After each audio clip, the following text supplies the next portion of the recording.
देखो आज हम लोग पढ़ेंगे पास्ट परफेक्ट टेंस, समझ में आया ना। और पास्ट परफेक्ट टेंस में पढ़ेंगे क्या, नोट में है कि जब दो कार्य दिया गया हो तब, यानी कि सेंटेंस में या टेंस में जब दो कार्य दिया गया हो तो हम लोग उस टेंस को कैसे बनाएंगे, समझ में आया ना। तो थोड़ा सा देखिए, एकदम ध्यान दीजिए, बस थोड़ा सा ध्यान देना है।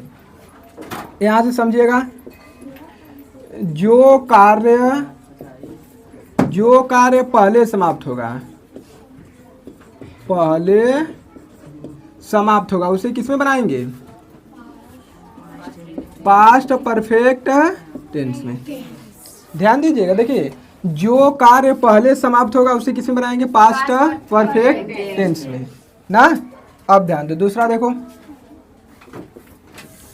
जो कार्य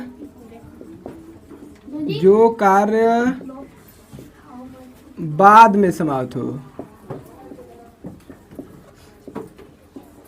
जो कार्य बाद में समाप्त होगा उसे बनाएंगे पास्ट इंडेफिनिट टेंस में।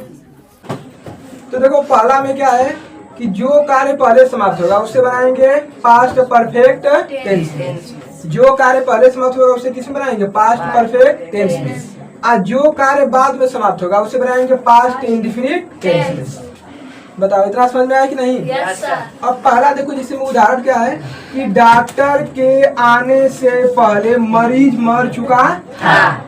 तो इसमें देखो सबसे पहले कौन कार्य पहले हो रहा है, पहले समाप्त हो रहा है। तो देखो डॉक्टर के आने से पहले मरीज क्या हुआ, मर चुका था। यानी कि भी डॉक्टर नहीं आया था लेकिन उससे पहले मरीज भगवान के लिए एकदम प्रिय हो गया था ना। तो ये कार्य पहले ना समाप्त हो रहा है जी। तो इस वाले कार्य को क्या करेंगे, बोलो पहले बनाएंगे। यहाँ पर लिखिए जो कार्य पहले समाप्त हो उसे बनाएंगे पास्ट परफेक्ट टेंस में। तो पास्ट परफेक्ट टेंस से बना दो। तो देखो मरीज होता है द पेशेंट। अब इसके बाद पास्ट परफेक्ट टेंस की साइड या हैड। अब इसके बाद वर्ब का थर्ड फॉर्म डाइड। अब पहले के लिए बिफोर। अब ये आ गया कि डॉक्टर के आने से, ये बाद में ना हो रहा है जी। तो बाद में हो रहा है तो इसे बना देंगे पास्ट इंडेफिनिट टेंस में। तो देखो द डॉक्टर। अब इसके बाद देखो इंडेफिनिट टेंस में रूल होता है कि अफर्मेटिव वर्ब का सेकेंड फॉर्म का प्रयोग करते हैं।